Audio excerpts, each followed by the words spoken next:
It is another edition of Time About the Movies, and today we're taking a look at the two big new holiday releases of November 19th, 2004. And on a weekend when you had the big screen debut for a beloved character who had only been around for a couple of years, but he was slowly but surely becoming one of the biggest cartoon characters of recent memories, and everyone was really looking forward to his movie. You would think that would be the biggest new release of the weekend, but, nope. Dollar Store Indiana Jones's Nicolas Cage in National Treasure.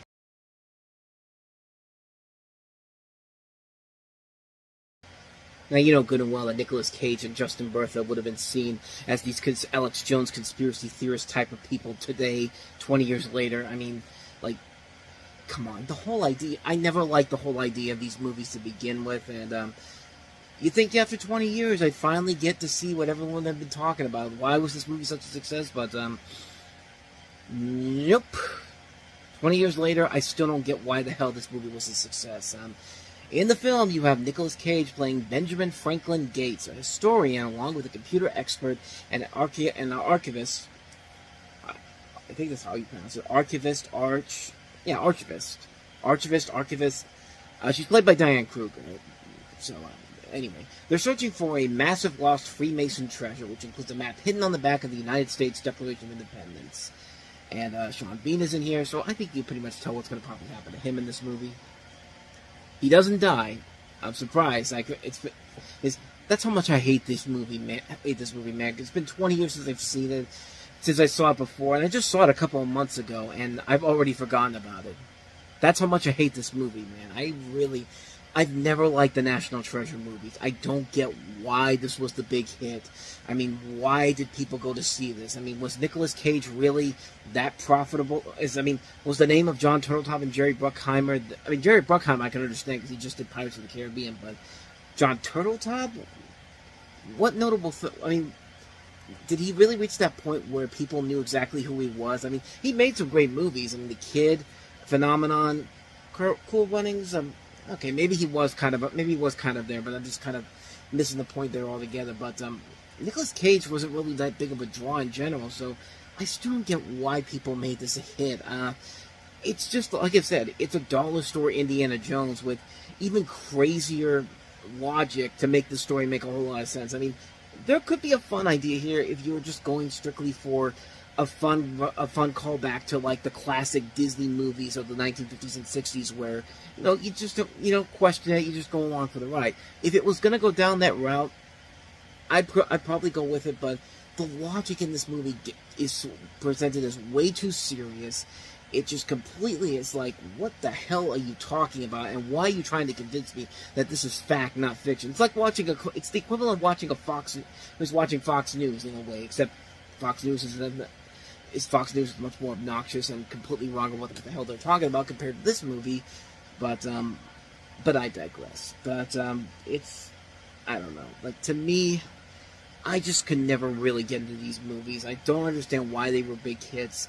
I don't know why this was the big hit in general. I guess because of that Disney edge, the fact that, hey, Disney's got a release on around Thanksgiving, so we might as well go see that, because they were the kings of Thanksgiving for a long period of time. I mean, they kind of still are, but very few and far between. But with all that said, though, it's just, I never really got into these movies, and even like I said, I watched them a couple months ago to get ready for this, hoping that I was finally going to find the thing that everyone saw.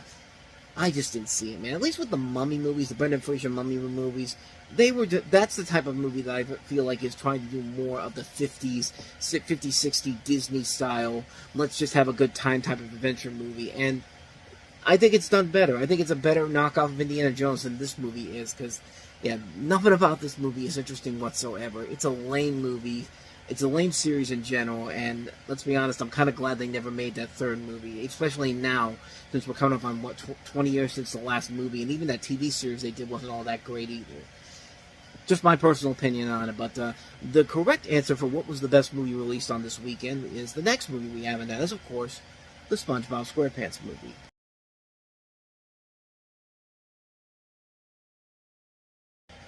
No, really.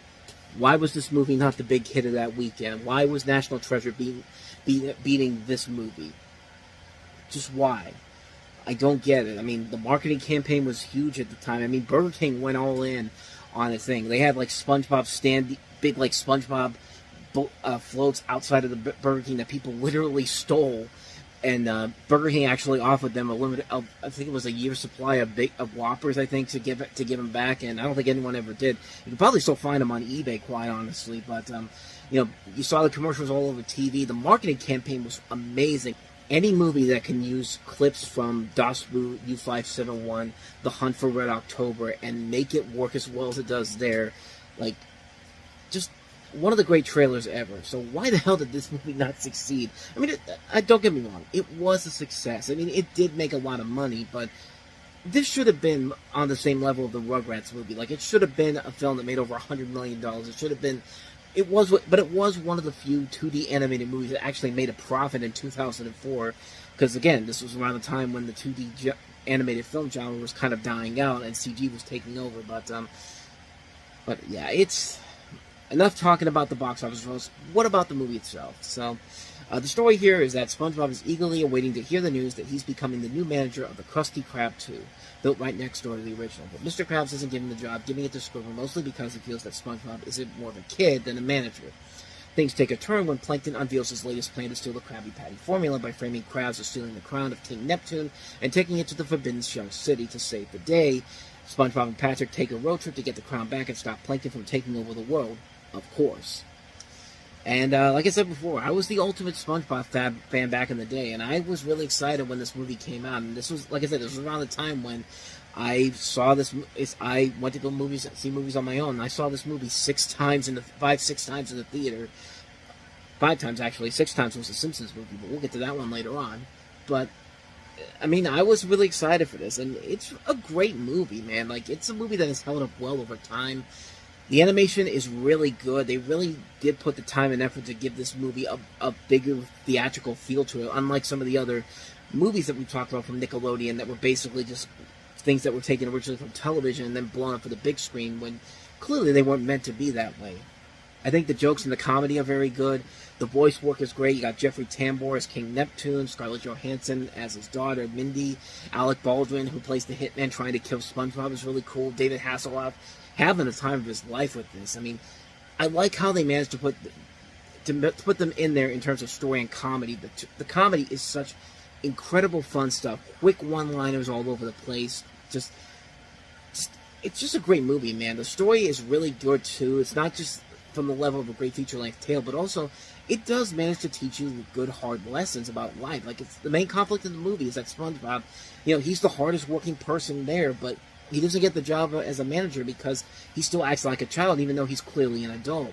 And throughout the course of the film, he proves that he's more than capable of tackling something bigger than what everybody thinks he can. And by the end of the movie, he does give that speech about how desperate, despite being who he is, he's still capable of handling a big adventure like the one he went on. And the ending moments of the film are just well done. And it's important to keep in mind, this was originally supposed to be the end of the series because essentially Steven Hillenburg wanted to end the show, but Nickelodeon kept him going, and the series has continued to go ever since. And honestly, if the series had ended at this point, this probably would have been a great way to end the series in general. But I don't know, maybe this is still technically considered the final episode. Like, they'll still continue to make them, but when the show finally ends, they'll just say, hey, this movie's supposed to be the official finale. But I don't know. I don't know if Nickelodeon would ever do that.